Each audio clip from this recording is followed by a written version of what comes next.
Jangan menjadi manusia yang paling pelit. Yang mana itu manusia paling pelit?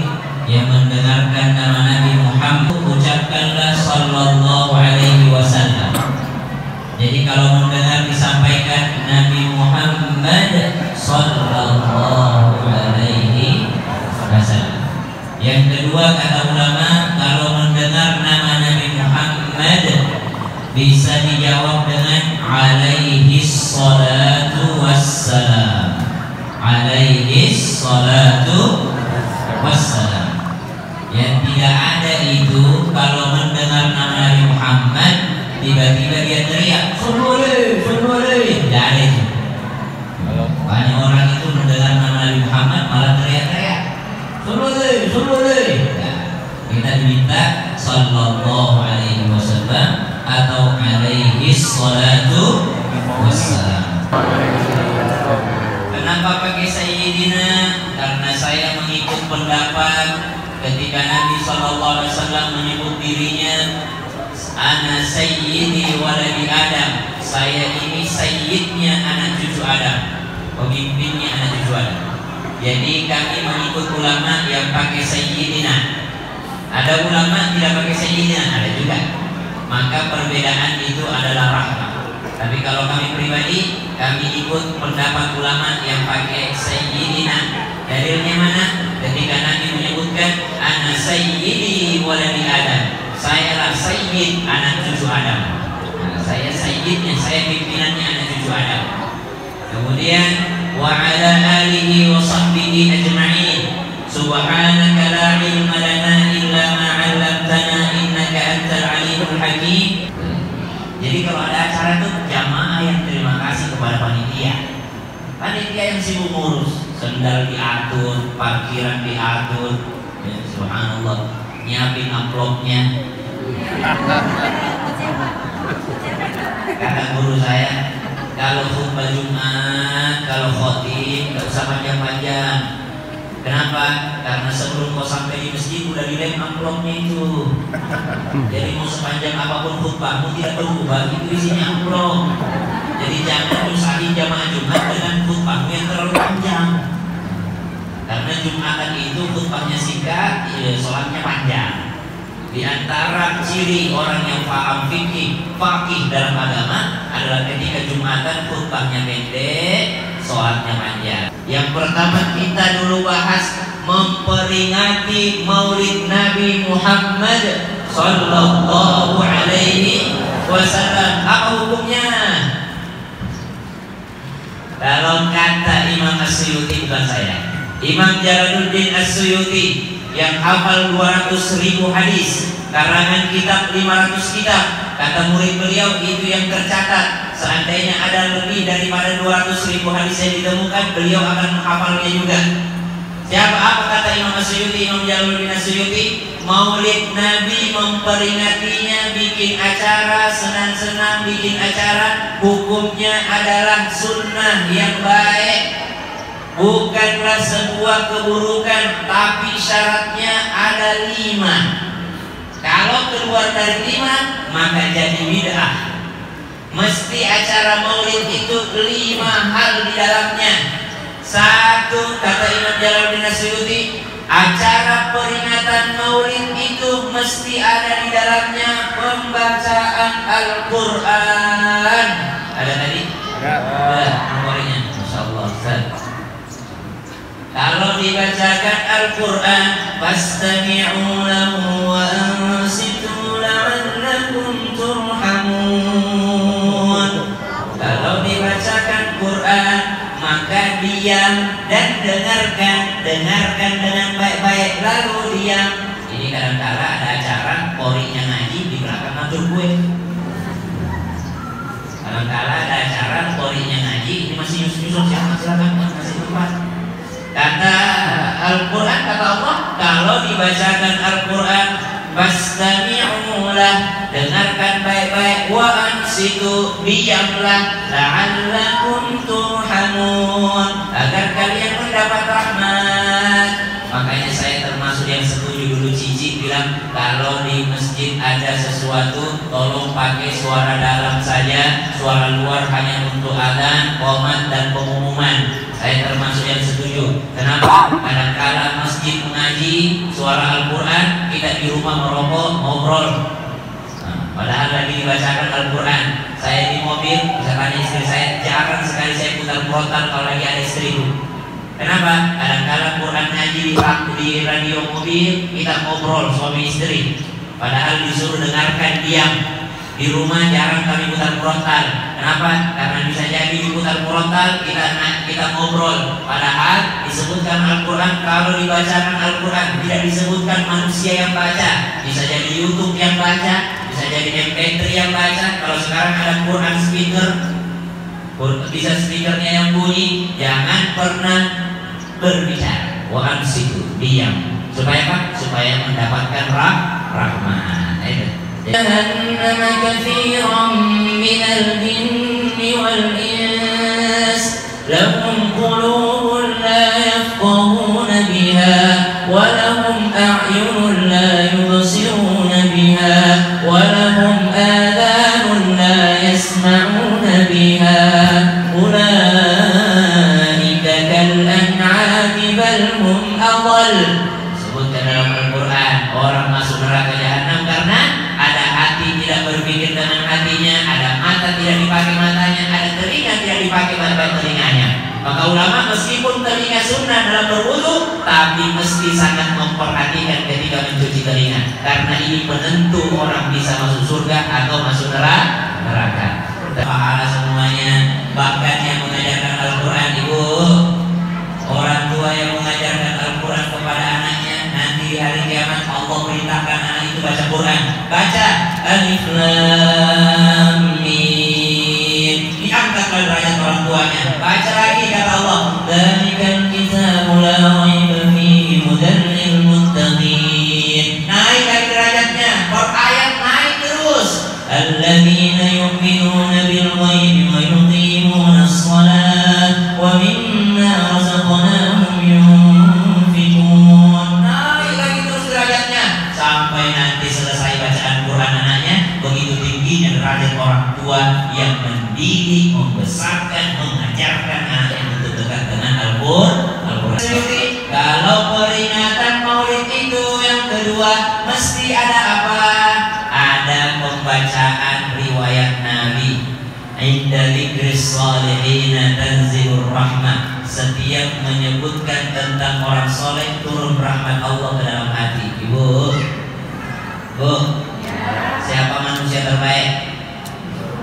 Rasulullah Sallallahu Alaihi Wasallam, Sayyidul Anbiya wal Mursalin. Siapa malaikat pemimpinnya malaikat paling tinggi? Jibril alaihi salam. Siapa paling tingginya sahabat? Sayyidina Abu Bakar As-Siddiq. Siapa paling tingginya tabi'in? Kan setelah sahabat ada tabi'in. Siapa paling tinggi tabi'in? Uwais Al-Qarni radhiyallahu anhu. Kenapa tinggi? Karena salah satu alasannya disebut-sebut namanya oleh Nabi Sallallahu Alaihi Wasallam. Tapi dia bukan sahabat. Kenapa? Tidak pernah jumpa sama Nabi. Uwais Al-Qarni. Setelah itu tabi'in, siapa paling tinggi? Maka ulama sudah tidak sepakat, tidak ada keterangannya. Kenapa? Itu bukti bahwasanya nanti di akhir zaman ulama pun bisa jadi berselisih sesama ulama. Jadi tidak bisa kita mengatakan guru saya paling tinggi, kiai saya paling tinggi, habib saya paling tinggi, kiai ini paling tinggi, kiai Jawa paling tinggi, habib Yaman paling tinggi, kiai Banten paling tinggi. Semua akan mengakui. Kenapa? Sudah tidak ada keterangan lagi. Siap menyebut-nyebut tentang orang soleh akan menurunkan rahmatnya Allah. Coba dengan kisahnya Uwais Al-Qarni. Kalau dengan kisahnya Uwais Al-Qarni, Uwais Al-Qarni berbakti sama ibunya, salah satunya itu. Apalagi kelebihannya Uwais Al-Qarni radhiyallahu anhu. Uwais Al-Qarni setiap malam sholat malam habis sholat isya sampai mendekati waktu subuh. Tapi berbeda dengan yang lain. Uwais Al-Qarni miskin sekali, tidak dikenal sama sekali, nggak ada orang yang memandangnya. Bahkan dikatakan Uwais Al-Qarni itu kalau datang melamar anak gadisnya orang, tidak ada yang mau terima. Uwais Al-Qarni itu kalau dia hadir tidak ada yang sadar. Kalau Uwais Al-Qarni tidak hadir tidak ada yang tahu. Kalau Uwais Al-Qarni yang sakit tidak ada yang besuk. Uwais Al-Qarni kalau meninggal dunia pun tidak ada yang nyadar. Emang siapa itu? Nanti masuk mesin kalau ditahu siapa sih? Orang mana sih? Saking Uwais Al-Qarni tidak terpandang di suku Qarni itu. Tidak ada yang kenal, tapi ma'rufun bisama, terkenal di langitnya Allah. Salah satu amalnya selain berbakti sama ibunya, yang kedua wa isal qarni, itu sholat malamnya. Subhanallah. Keledainya dia bawa ke masjid. Tiba-tiba ketika sholat sunnah datang pencuri. Ternyata pencuri itu dia lepaskan daripada ikatan keledainya Rabi bin Khaitan. Dia bawa pergi. Orang-orang teriak di belakangnya Rabi bin Khaitan, "Oh Rabi, batalkan sholatmu. Oh Rabi, diambil, ada pencuri, sari. Oh Rabi, ada sari." Rabi tidak membatalkan sholatnya. Padahal sholat sunnah, dia teruskan sholatnya sampai selesai. Ditanya sama teman-temannya, "Wahai Rabi, apakah engkau tidak sadar tadi pencuri itu?" Kata Rabi, "Saya tahu dan saya lihat. Terus kenapa engkau tidak mengejarnya, tidak mau batalkan sholatmu?" "Soalnya saya pikir dia datang untuk mencuri sholatku. Ternyata dia cuma mencuri keledaiku. Tidak apa-apa. Yang penting bukan sholatku yang dia curi." Subhanallah. Kehilangan sholat hanya untuk secuil dunia. Kalau orang soleh, salafus soleh, rela kehilangan dunia supaya tidak ketinggalan daripada sholatnya. Ada seorang tabi'in lagi nongkrong di kebun kurmanya. Ketika nongkrong di kebun kurmanya, ada burung yang hinggap. Terdengar daripada burung itu, subhanallah, burung ini berpikir. Tiba-tiba terdengar suara azan, dia tidak sadar. Ya, bila azan, lari segera mungkin ke masjid. Ketika sampai di masjid, subhanallah, ternyata dia masbuk. Subhanallah. Dia cuma ketinggalan rakaat pertama. Ada yang mengatakan dia cuma ketinggalan takbiratul ihram, tidak masbuk. Cuma takbirnya imam aja yang ketinggalan. Setelah itu dia mengatakan, gara-gara saya nongkrong di kebun kurma, akhirnya saya ketinggalan takbirnya imam. Maka dari itu hari ini saya wakafkan seluruh kebun kurma. Nabi berdiri dan Nabi bilang, "Ya Makkah, oh Makkah, inni uhibbuk, aku sungguh mencintaimu wahai Makkah. Seandainya bukan karena wargamu, masyarakatmu yang mengusirku, aku tiada akan pernah meninggalkanmu wahai Makkah." Nabi cinta sekali sama kota Makkah. Berangkat Nabi ke Madinah. Setelah itu Islam mengalami kesuksesan yang luar biasa. Nabi sudah bangun masjid beberapa. Nabi sholat duhur 2 rakaat. Allahu Akbar. Nabi pandang-pandang ke langit sebelumnya. Pandang-pandang ke langit. Ketika sholat duhur rakaat ketiga turun ayat, قد نرى تقلب وجهك في السماء فلنولينك قبلة ترضاها فول وجهك شطر المسجد الحرام. Kenapa? Karena pada saat itu sholatnya menghadap Masjidil Aqsa.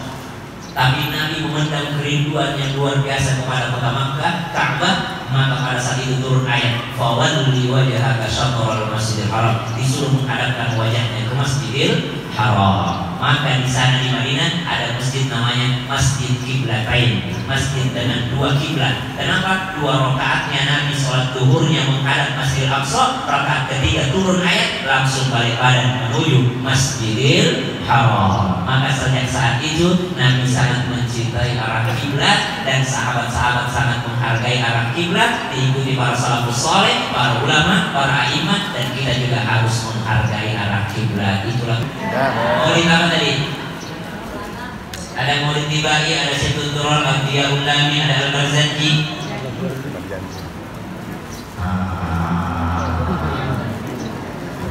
Salah satu yang kami biasa baca itu maulid daripada Sayyid Ja'far Al-Barzanji.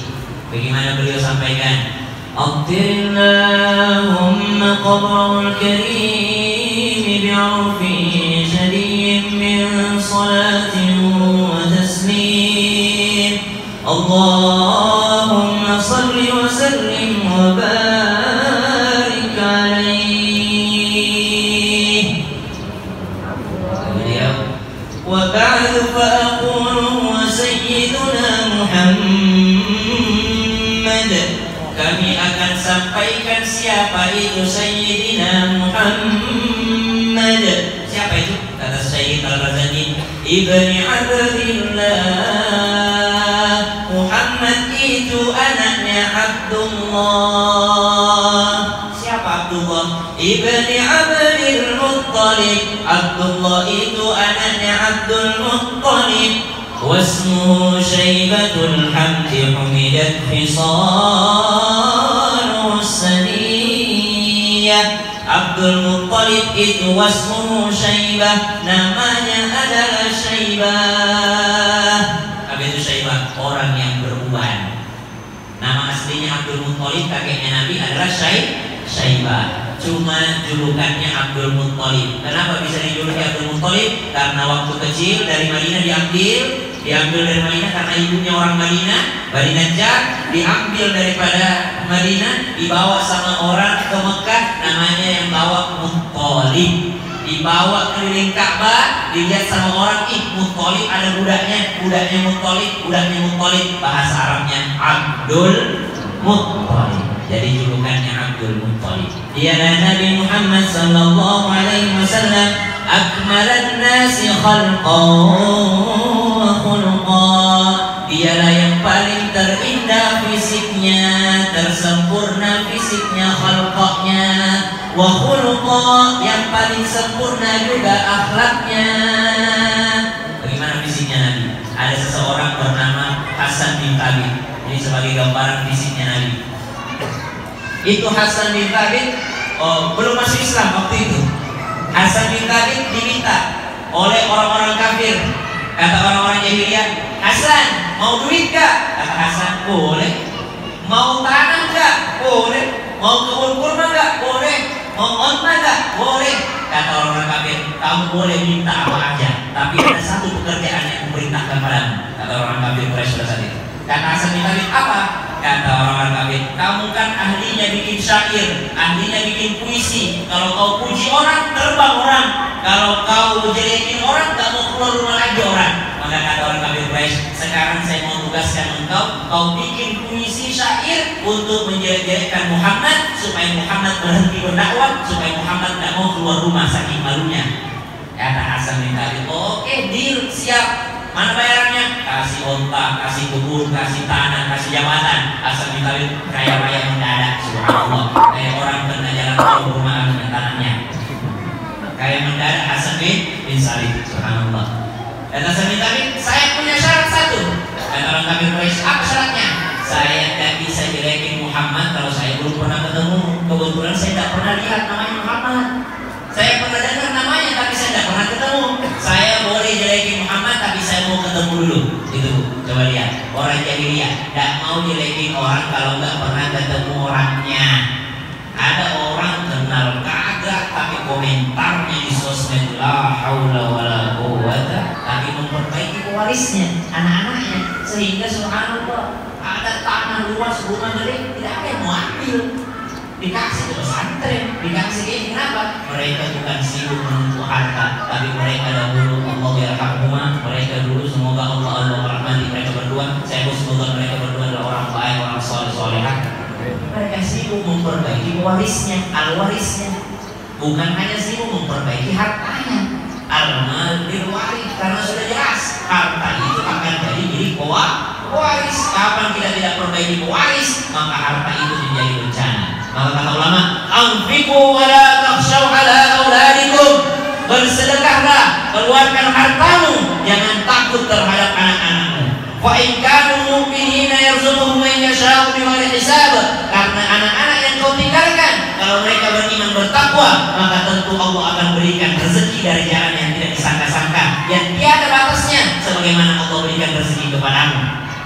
Fala tusa'iduhum bifisqi amwalikum. Jangan pernah kau tinggalkan sesuatu untuk membantunya bermaksiat karena harta warisan yang kau tinggalkan.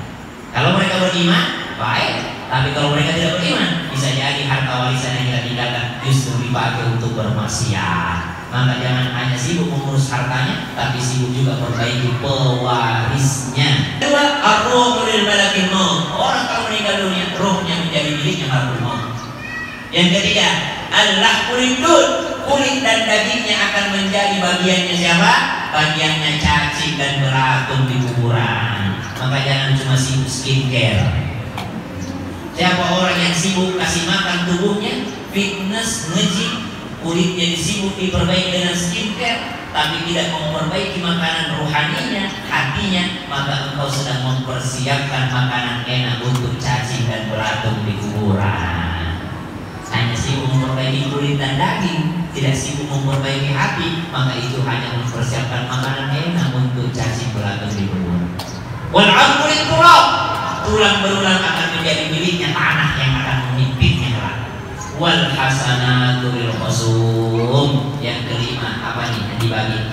Kebaikan kita, amal baik kita akan menjadi milik. Kebaikan kita akan menjadi milik orang yang pernah kita zalimi. Jangan mimpi mau menikmati amal soleh dulu. Kalau sering gibahin orang, sering nyakitin hatinya orang, zolim sama tetangga, oh jangan harap kau nikmati pahala sholatmu dulu. Jangan harap kau nikmati pahala umrohmu, pahala hajimu dulu. Kau pernah zolimi orang, kau pernah gibahi orang, kasih dulu. Al-hasanatul khusum, kasih dulu bagiannya orang yang pernah kau zolimi itu. Makanya dikatakan ada orang paling pahala tapi tidak beramal. Siapa itu? Orang yang selalu dizolimi. Hati-hati. Ayyuhalladzina amanu qu anfusakum wa ahlikum nara waquduha an-nas wal hijara 'alayha malaikatun ghilazun shidadun la ya'suna Allah ma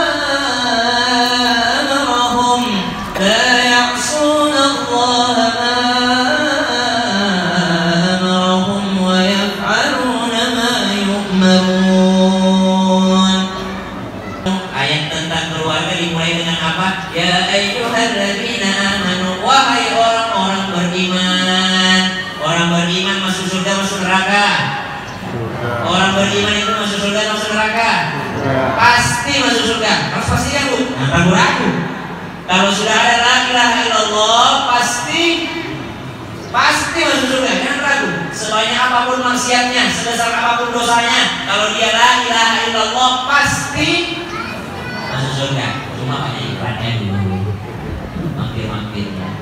Tapi kalau sudah la ilaha illallah sudah pasti masuk surga. Seburuk apapun dia, kalau la ilaha illallah pasti masuk surga.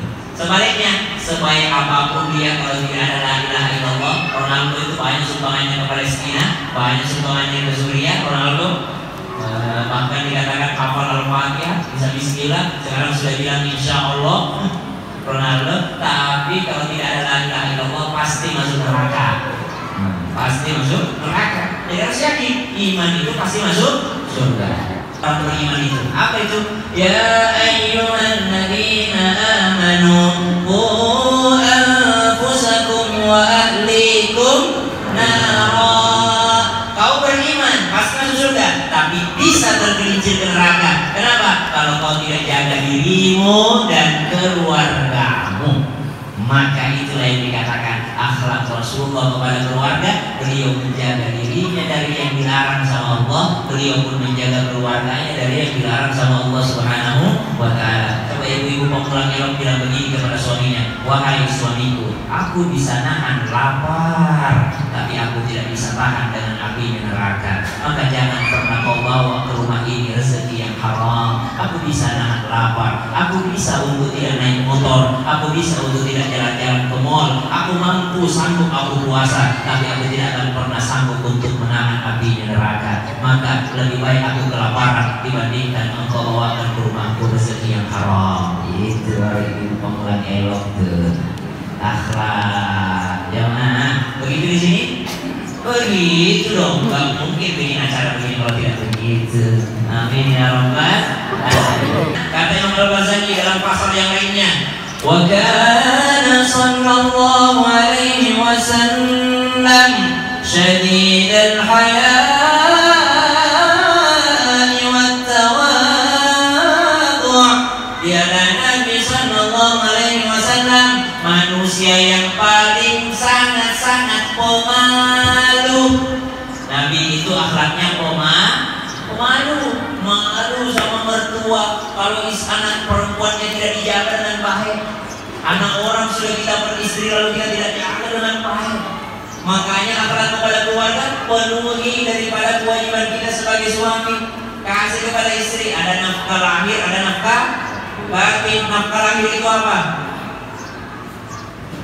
Nafkah lahir Shopee Pay, GoPay, TikTok Shop, nafkah lahirnya. Pokoknya dia tidak butuh pakaian, dia cuma butuh isiin aku Shopee Pay saya. Itu pakaian maksudnya, karena di Shopee lalu beli baju.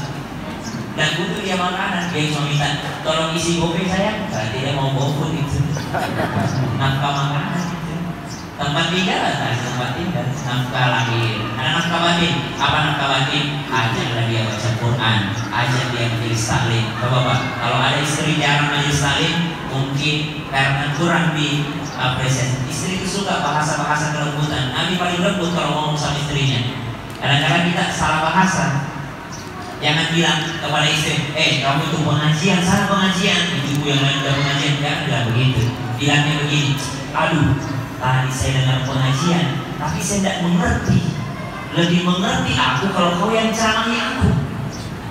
Tolonglah kau ceramahi aku, karena masuk sekali di hatiku kalau kau yang ceramahi aku. Pasti kata istrinya, bagaimana aku ceramahi kamu? Aku pun tak tahu. Oh kalau begitu kau cari tahu lah. Setelah kau tahu, kau ceramahi aku. Paling enak rasanya kalau kau yang ceramahi saya.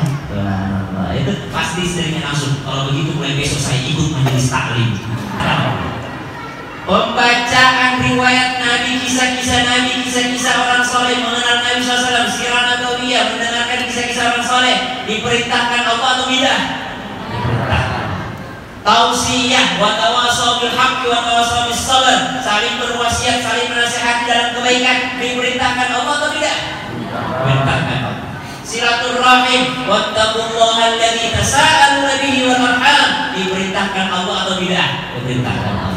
Makan berjamaah, saling memberi makan, kasih makan orang lapar. Oh, bukan lagi perintahkan Allah. Ciri orang yang dirindukan surga, mut'imul ji'an, orang yang kasih makan orang yang lagi kelaparan, diperintahkan Allah dan dicintai Allah. 5 hal ini ada di dalam acara maulid. Maka maulidnya bukan acara bid'ah, tapi justru acara yang diperintahkan Allah Subhanahu wa ta'ala.